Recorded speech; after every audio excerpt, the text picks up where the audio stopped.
Primeiro livro de Samuel, capítulo 16, versículo 7. Acompanhe na sua Bíblia, está também transcrito aqui na tela. O texto diz assim: o Senhor, contudo, disse a Samuel: não considere a sua aparência, nem a sua altura, pois eu rejeitei. O Senhor não vê como o homem vê a aparência, mas o Senhor vê o coração. Todos nós já notamos que o mundo que nos cerca preza muito mais pela aparência do que pela essência, não é verdade?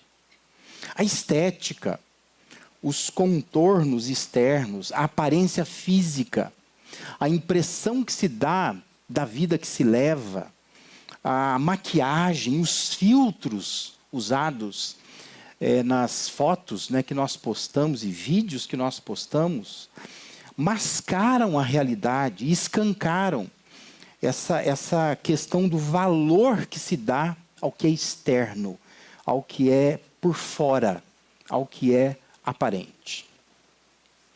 E Deus, ele detectou isso em Samuel, quando Samuel, que tinha a responsabilidade de fazer uma visita à casa de Jessé, né, o Efrateu Jessé de Belém, e ele tinha 8 filhos, e a sua incumbência, a incumbência de Samuel, era ir nesta casa e identificar quem deveria ser o rei de Israel. Porque o rei na época era o Saul, mas Deus já havia rejeitado Saul.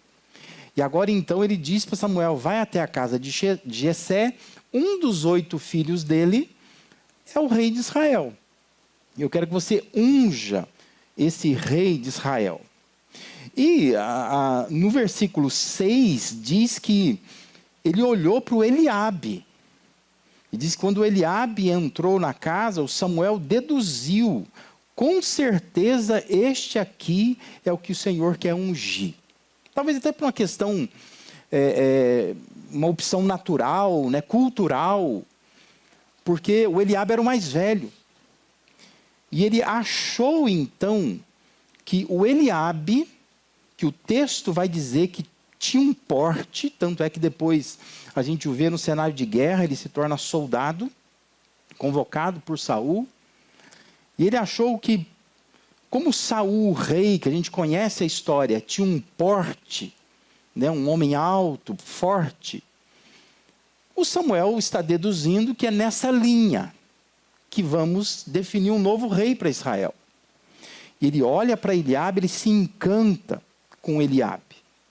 E Deus adverte o Samuel: o Senhor não vê como homem.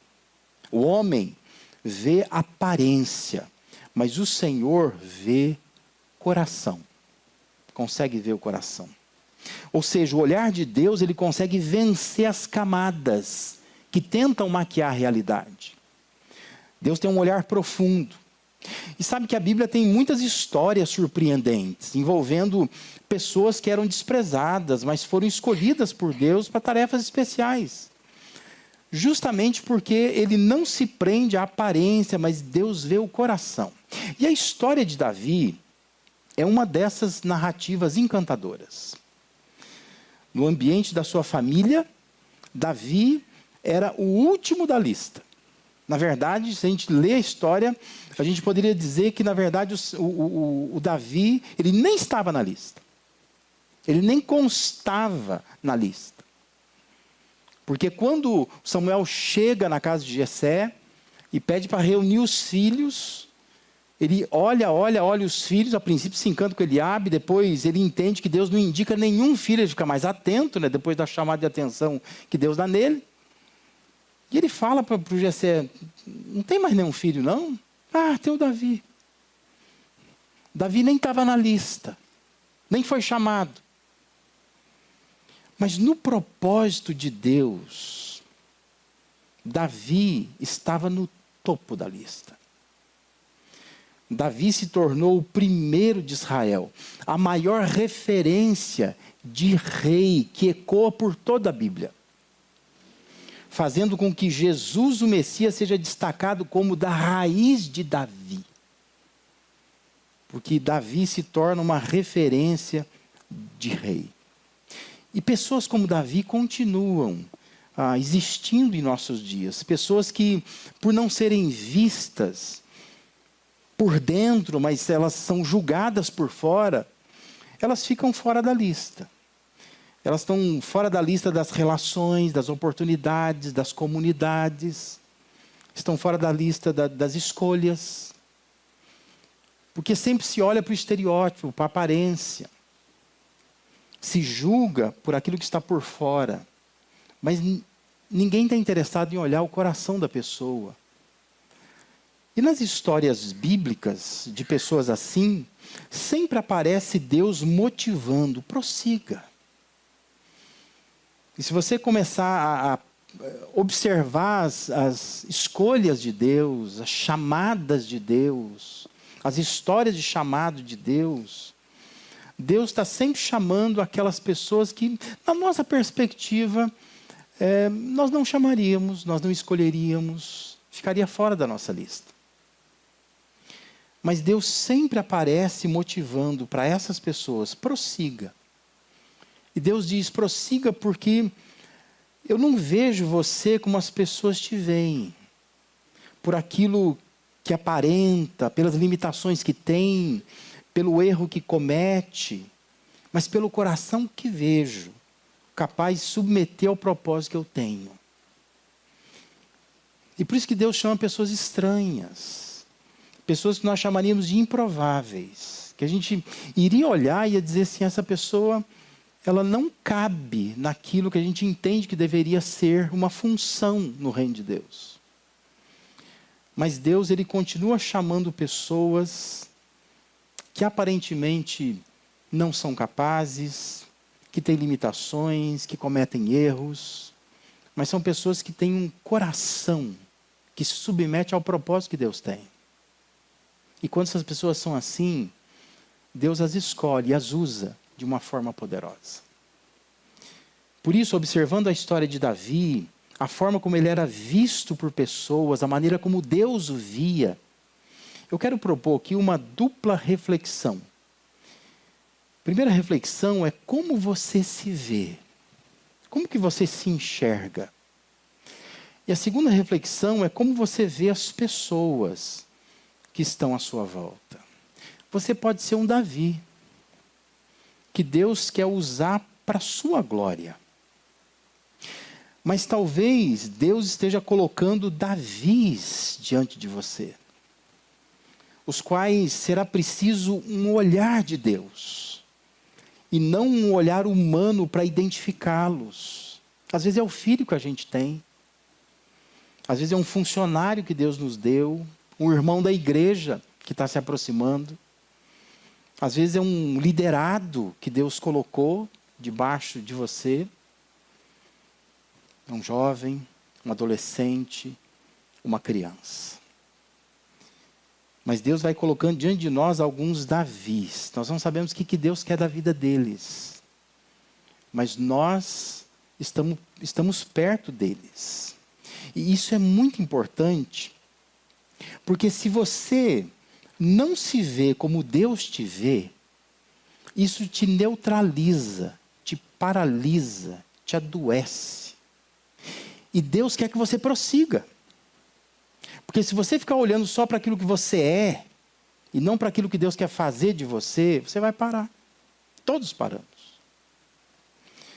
Ao mesmo tempo, se você não vê pessoas como Deus vê essas pessoas, isso pode neutralizar, paralisar, pode adoecer pessoas que Deus quer que elas prossigam. Porque às vezes você é a pessoa que impede aquela pessoa de prosseguir, pela maneira como você trata essas pessoas. Então, olhando para esse quadro todo, como que nós podemos nos ver, como nós podemos ser vistos, e como nós podemos ver as pessoas, olhando um pouco para a história de Davi, especialmente o conflito que acontece, né, entre Davi e o chamado gigante Golias. Em primeiro lugar, nós podemos nos ver, nós podemos ser vistos e podemos ver pessoas como irresponsáveis. Sabe que esse épico acontecimento, né, da batalha entre Davi e Golias sempre é visto para nada mais além da façanha de um pequeno homem que consegue vencer um gigante que estava desafiando o povo de Israel. Um filisteu, né, desafiando o povo de Israel. Mas o que estava por trás desse enfrentamento memorável é a história de um chamado. É a confirmação de Deus de uma vocação para esse homem chamado Davi. É a demonstração prática de que Deus não vê como vê o homem. Deus está vendo o coração. Deus não está vendo a aparência. Golias, ele era um homem que, convertendo os 6 côvados em um palmo, que está em 17,4, nós poderíamos dizer que ele tinha quase 3 metros. Essa medida aí é exatamente 2,94 metros. Esse gigante estava aterrorizando o povo de Israel. Golias estava afrontando o povo. Se você observar na sua Bíblia, capítulo 17, versículo 10, ele diz: eu desafio hoje as tropas de Israel, mandem-me um homem para lutar sozinho comigo. E o povo corria dele. E ele ficava afrontando as pessoas. E dizendo assim: vocês não têm um homem que seja macho o suficiente para me enfrentar. E o povo, ó, saía fora. E o Golias tripudiava sobre o povo de Israel. E aí, Davi, ele é apresentado nessa história, né, a partir do versículo 12, do capítulo 17, dizendo que ele era um filho daquele Efrateu de Belém, de Judá. E diz que o homem tinha 8 filhos, o Jessé já estava velho. E o Davi era um filho moço dele, né, o mais moço. E diz que 3 dos seus irmãos se tornaram soldados na guerra. Estavam ali nesse enfrentamento com o Golias. E o pai, o Jessé, pede para o Davi, tipicamente o pai faz isso com o filho mais novo, né? Mas pede o filho mais novo levar um lanche. Vai levar um lanche para os seus irmãos que estão lá na frente de guerra. E diz que o Davi, então, ele se organiza, diz que ele era pastor de ovelhas, ele tem umas ovelhas, ele pega um guarda, diz para o guarda: olha, cuida aqui dessas ovelhas, que eu preciso obedecer meu pai. Ele vai, então, levar um lanche lá para os seus irmãos. Só que quando ele vai levar esse lanche para os irmãos, ele se depara com a situação. Tem esse sujeito monstruoso que fica afrontando o povo de Israel, dizendo assim: vocês não têm um homem para me enfrentar. E diz que Davi, estando ali, ele escuta aquilo. E mais do que aquilo, ele escuta que os soldados estão dizendo que o rei está oferecendo uma recompensa para quem enfrentar aquele gigante. E dentro da recompensa tem recurso, tem a filha do rei que ele vai dar em casamento, e tem os impostos da família que serão isentos então, não precisa pagar. O Davi acha aquilo tudo muito interessante. Só que ele não é soldado. Ele não está no meio dos soldados. Os irmãos são soldados. E quando ele chega ali, né, o irmão dele, o Eliabe, no seu dever de irmão mais velho, como dizia lá no interior onde eu morava, passou um sabão no Davi. Se você observar na sua Bíblia, capítulo 17, a partir do versículo 26 até o 28, diz assim: então falou Davi aos homens que estavam consigo, dizendo: que farão aquele homem que feria este filisteu e tirar afronta sobre Israel? Quem é, pois, esse incircunciso? Olha o Davi valente que só. Incircunciso filisteu para afrontar os exércitos do Deus vivo. E o povo lhe repetiu as mesmas palavras, dizendo: assim farão o homem que o ferir. Que é o que eu te falei aqui, né? Vai receber uma recompensa em dinheiro, vai receber a filha do rei como prêmio, né, para se casar, e tem os impostos da família que vai ser isento. Aí versículo 28 diz assim: ouvindo Eliabe, seu irmão mais velho, falar aqueles homens, acendeu-lhe a ira contra Davi, e disse: por que desceste aqui?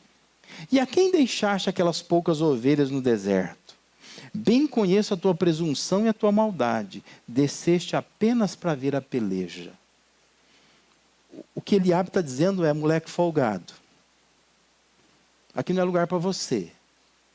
você é um irresponsável. Porque a tarefa sua lá em casa é cuidar das ovelhas. O que você está fazendo aqui? E antes que você ache que Eliabe tinha razão na bronca que ele está dando, nós precisamos entender o que Davi estava fazendo. Davi estava obedecendo o seu pai. Ele estava ali porque o pai mandou. Para estar ali, ele deixou um guarda cuidando das ovelhas. Ele não é irresponsável. Ele não deixou as ovelhas e foi lá porque estava querendo ver o agito da guerra. Mas ele deixou um guarda. O versículo 20 vai falar sobre isso. Ele não é presunçoso, não é maldoso. Porque ele veio, inclusive, servir os irmãos. Ele vem trazer um lanche para os irmãos. Não tem maldade nenhuma nisso, né? Acontece que ele não sabia que tinha essa coisa do Golias ali afrontando todo mundo. E ninguém parece fazendo nada. Ele acha aquilo um absurdo. E ele quer tomar uma atitude diante daquilo ali. Mas desde o capítulo 16, a família já demonstrava que não sabia a joia que tinha dentro de casa. Não sabia. Por isso que ele ficou fora da lista. Eles não estavam discernindo quem era Davi. Por isso que eu falo, olhe direito para o filho seu. Observa bem quem está perto de você. Cuida direito de um funcionário que Deus está te dando, de um colega de trabalho, de um irmão da igreja que veio para a sua equipe para trabalhar. Porque às vezes na liderança a gente gosta de dar bronca, né? A gente gosta de corrigir. Mas às vezes é uma joia que Deus está dando. É um Davi que Deus está dando. Essa pessoa vai fazer grandes coisas, mais do que você faz. E precisa cuidar dessa pessoa. A família de Davi achava que Davi era um irresponsável. Não olhava, não valorizava o Davi. Por isso que eu tinha mencionado antes, mas olha lá na sua Bíblia, capítulo 16, 1 Samuel, versículo 11, diz assim, perguntou Samuel a Jessé, acabaram-se os teus filhos? Porque assim, ele falou, eu não estou vendo ninguém. Deus não me indicou ninguém aqui para ser rei de Israel. E Deus falou que está aqui, nessa casa. A pergunta de Samuel é, acabaram-se os teus filhos? Ele respondeu, ainda falta o mais moço, que está apacentando as ovelhas. O Samuel falou assim, manda chamar, ué. Por que ele não está aqui? Porque ele estava fora da lista.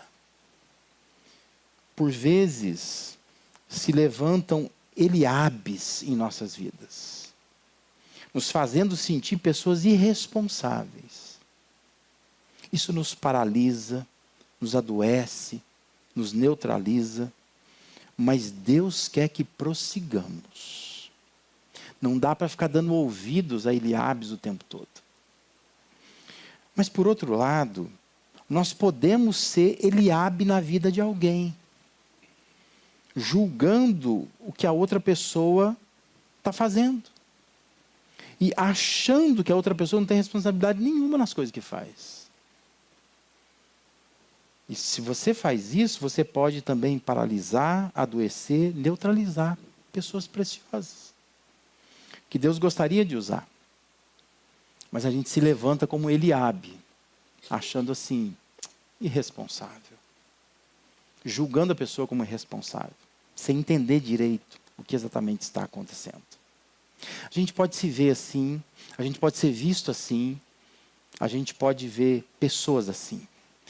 Em segundo lugar, a gente também pode se ver, sermos vistos, e a gente pode ver pessoas como incapazes. Veja que, capítulo 17, versículo 31 e 33, diz que houve aquelas palavras, né, que Davi estava falando, né, ali, dizendo, não, vocês não podem engolir seco desse jeito, não, esse Golias aí também não é grande desse jeito. E diz que eles fizeram essas palavras chegar ao rei Saul. O rei Saul falou, chama esse homem. Eu fico imaginando assim, o Saul deve ter imaginado, se o Golias tem 2,94, deve chegar um cara de 2,96, 97, 3 metros, 3,10 metros. Né? Se ele está falando isso, ele deve ser grande. E aí então diz que o Davi vai lá conversar com Saul. E ele chega com uma palavra de consolo para o rei. Ele diz para o Saul: não desfaleça o coração de ninguém por causa dele. Teu servo irá pelejar contra o filisteu. Eu estou aqui, o Davi diz, né? Entrou na sala do rei. Imagina a cena. A Bíblia diz que o Saul era alto. O Golias mais alto. O Davi é mais baixo que o Saul. Aí ele chega e fala para os homens: fica tranquilo, deixa comigo. Vocês não vão passar mais essa vergonha não. Eu vou resolver esse caso para vocês. O Saul, ele diz assim: contra o filisteu não poderás ir para pelejar contra ele, pois tu és ainda moço, né? Imagina o Saul fazendo assim na cabeça dele. E ele, guerreiro, desde a sua mocidade. Falei: menino, você não sabe o que você está falando. Fica quieto, vai que o moço escuta lá e a coisa piora.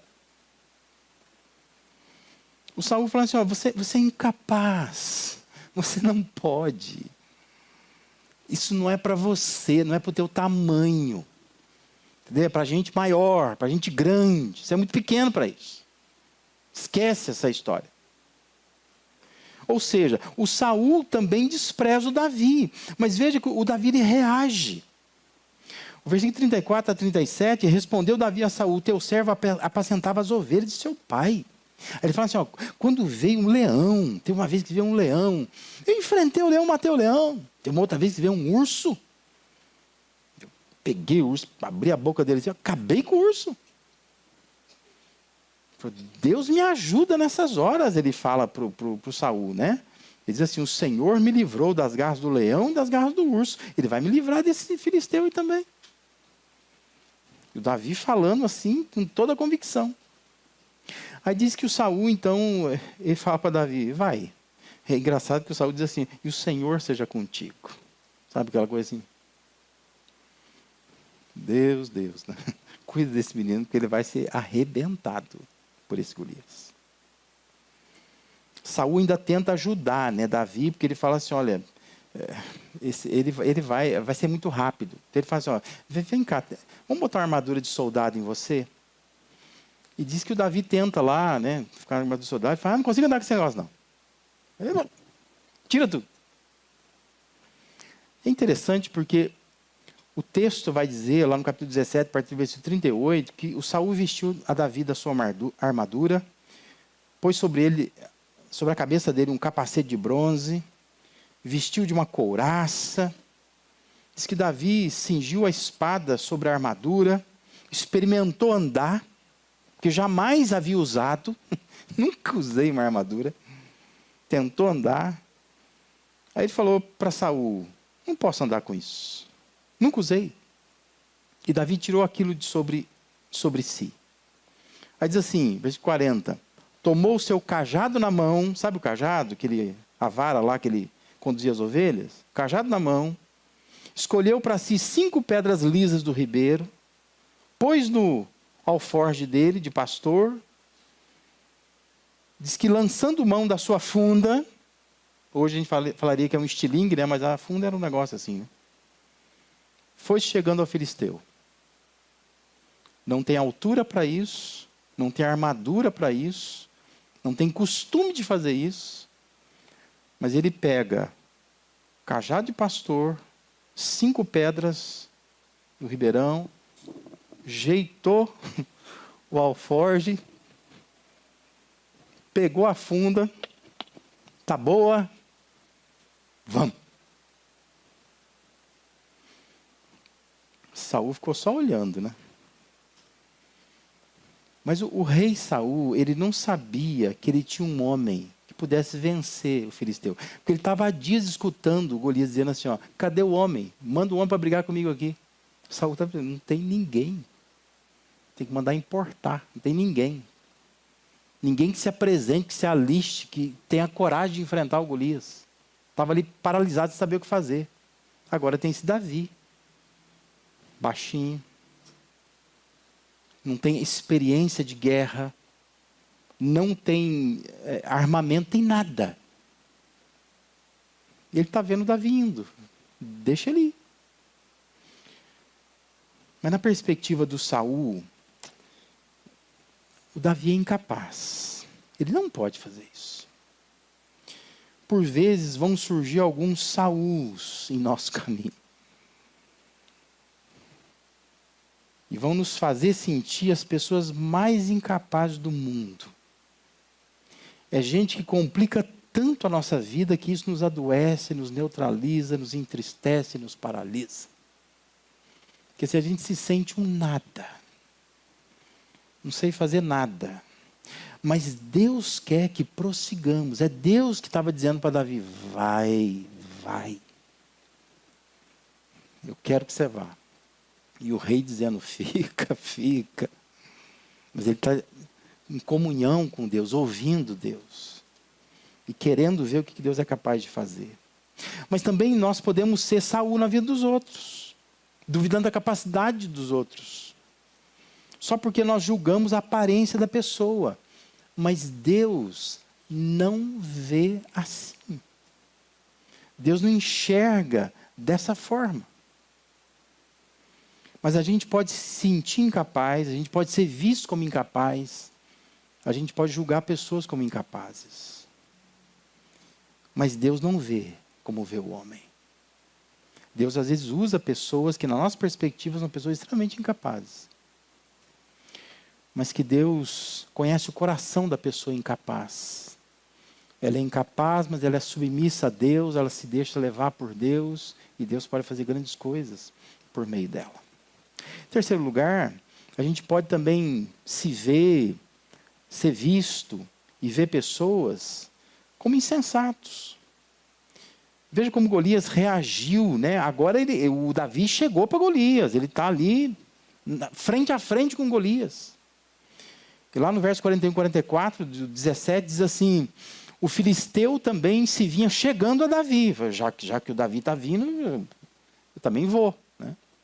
Mas para ele é uma mosca, né? Um mosquito. Diz assim, olhando o filisteu e vendo a Davi, o desprezou. Desprezou. Ele falou assim, o que é isso? Não é nada, né? O que está vindo na minha direção? Nada. O sujeito é gigante. Se o rei Saul não quis enfrentá-lo, se não tem nenhum soldado para enfrentá-lo, aí aparece lá um garoto, baixo, e aí diz assim, desprezou por quê? Porque ele era um moço ruivo e tinha boa aparência. Não se engane com a boa aparência, tá?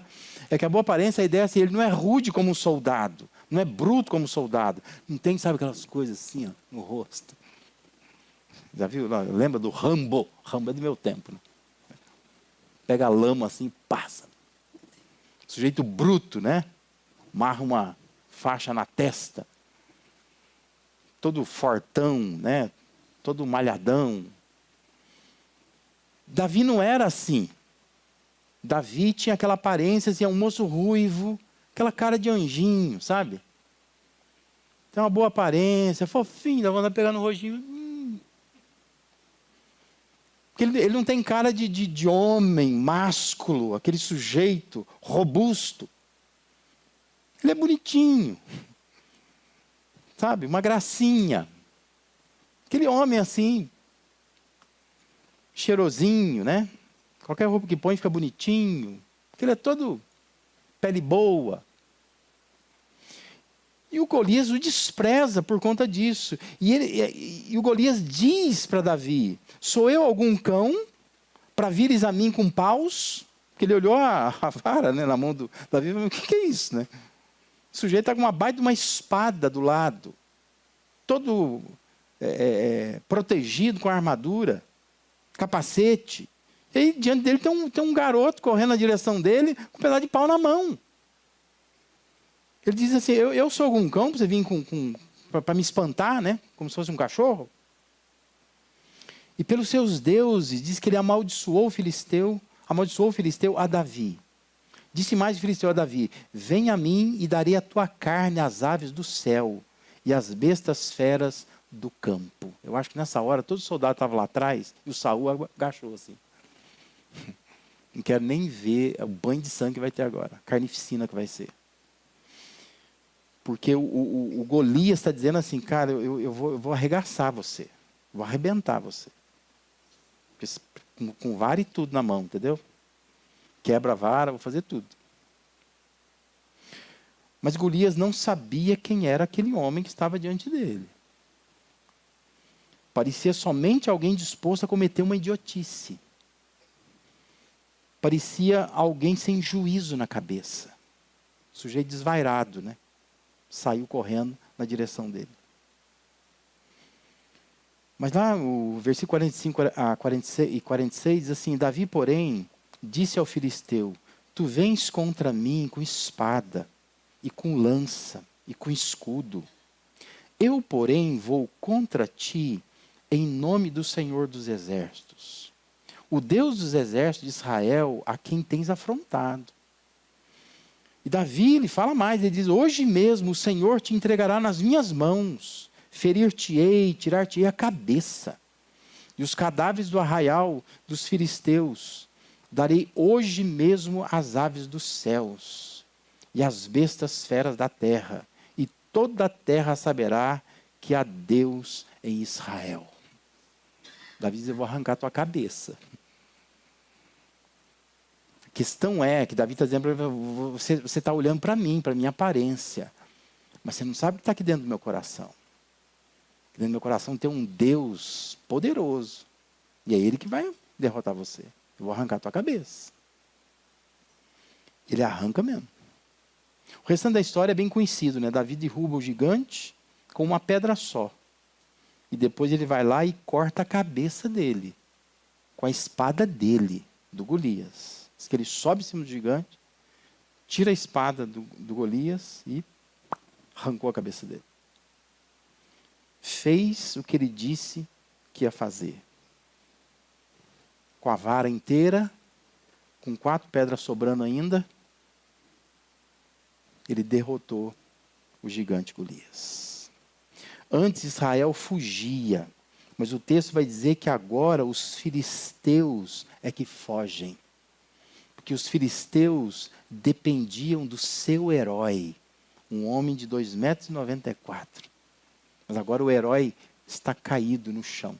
E eles saem, eles fogem, eles saem correndo.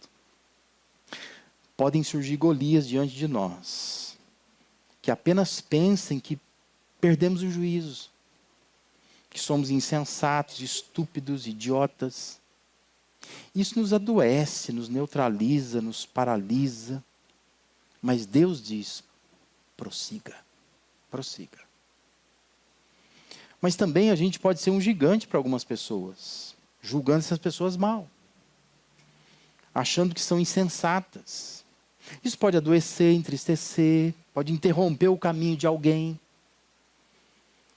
E Deus quer que ajudemos as pessoas a prosseguir, nós somos chamados para isso. E não para desprezar as pessoas, achando que as pessoas são insensatas. Nós precisamos aprender a olhar para o coração delas, e entender o que está no coração delas, mais do que na aparência delas. Mas por fim, como que a gente pode nos ver, a gente pode ser visto, a gente pode ver as pessoas? A gente também pode ver pessoas e nos ver como instrumentos. Presta atenção numa coisa. Não importa quem é você para as pessoas, nem para o inimigo. O que importa é quem é você para Deus. Como que Deus vê você. E o que Deus quer fazer com você. Capítulo 17, 1 Samuel, versículo 47, diz assim: Todos que estão aqui saberão que não é por espada ou por lança que o Senhor concede vitória, pois a batalha é do Senhor, e Ele entregará todos vocês em nossas mãos. Como Deus vê, é mais importante. E se pudéssemos ver as pessoas como Deus as vê, isso seria um meio poderoso de transformação para nós e para elas. Embora externamente pudesse parecer um irresponsável, embora externamente pudesse parecer alguém incapaz, insensato, mas internamente, Davi tinha uma experiência com Deus. E Deus olhava para Davi como um instrumento dele. Então pensa nisso. Às vezes você se acha uma pessoa irresponsável. Às vezes você acha alguém irresponsável. Às vezes você se acha uma pessoa incapaz. Às vezes você acha alguém incapaz. Às vezes você se acha uma pessoa insensata. Às vezes você acha que pessoas são insensatas. Mas o desafio dessa noite é pensar assim: eu não posso ver como o homem vê. Eu tenho que ver como Deus vê. E Deus olha o coração, não a aparência. Então Deus muitas vezes quer fazer de uma pessoa um instrumento dele. Embora pareça irresponsável, pareça incapaz, pareça insensato. Mas é uma pessoa que pode ser um instrumento nas mãos de Deus. Tem algo que é o grande diferencial na vida de Davi. Porque a gente fica pensando, por que Davi estava com esse ímpeto todo? Por que o Davi tem essa fé gigante de achar que ele pode derrotar um homem daquele, o Golias, um filisteu, que estava tocando terror em todo o exército de Israel? Aconteceu uma coisa na casa de Jessé, que talvez quem estivesse presente ali não se atentou. E não se atentou porque não tinha como se atentar. Porque é uma coisa íntima, interna, do coração. 1 Samuel 16,3 diz assim: Samuel então apanhou o chifre lá na casa do Jessé, cheio de óleo, e ungiu Davi ali na presença de seus irmãos. Foi um ato externo, simbólico. Só que o texto diz que aconteceu uma coisa que só Davi sabia, só Deus sabia. O texto diz assim: e a partir daquele dia, o Espírito do Senhor apoderou-se de Davi. Ninguém viu isso. O Eliabe não viu isso. O Saul não viu isso. O Jessé não viu isso. Ninguém viu isso. Mas é uma coisa que o Davi sabia: eu não sou mais a mesma pessoa. O Espírito de Deus se apoderou de mim. Então, não pensa você assim que Davi é só um sujeito valente. Ele é valente, né? Ele é cheio de fé. Não é isso não. Essa unção aconteceu na presença dos irmãos. Mas só Davi que teve a experiência transformadora com Deus. Ele entendeu: o Espírito de Deus se apoderou de mim, se apossou de mim. Então, o que eu quero dizer com isso é que as pessoas podem te considerar irresponsável, podem te considerar incapaz, insensato. Mas se você tiver uma experiência transformadora com Deus, você vai ser instrumento. Só assim você vai ser instrumento. Quando a gente paralisa, a gente não prossegue, a gente não consegue ir adiante, porque a gente coloca a culpa nas pessoas. Todo mundo acha que eu sou um irresponsável, que eu sou um incapaz, e que eu sou um insensato, então não vou fazer mais nada. É porque você não entendeu ainda que o Espírito de Deus se apoderou de você. Por isso que você não pode ser instrumento nas mãos de Deus. E é por isso que é importante a gente se tornar instrumento na vida dos outros. E levar as pessoas a terem uma experiência concreta com o Espírito do Senhor. Porque se o Espírito de Deus se apodera de alguém, você pode achar que essa pessoa ela é irresponsável, ela é incapaz e ela é insensata, mas Deus vai usá-la mesmo assim, independente da sua opinião. Porque ela tem uma experiência com Deus que faz toda a diferença na vida dela. O Senhor não vê como o homem vê. O homem vê aparência. Deus vê coração. Por isso, não fique usando esse versículo como uma desculpa, sabe? Eu posso andar de qualquer jeito, me vestir de qualquer jeito, eu posso fazer o que eu quero com o meu corpo, eu posso ir onde eu quiser, porque Deus não está vendo a aparência, Deus está vendo o coração. Deus nunca quis dizer isto. O que Deus quis dizer é que Ele quer entrar no nosso coração e que Ele quer se apoderar de nós. E quando ele vê isto, não importa o que as pessoas julguem a nosso respeito. O que importa é que Ele quer nos usar como instrumentos dEle, para o propósito dEle, para a glória dEle. Amém?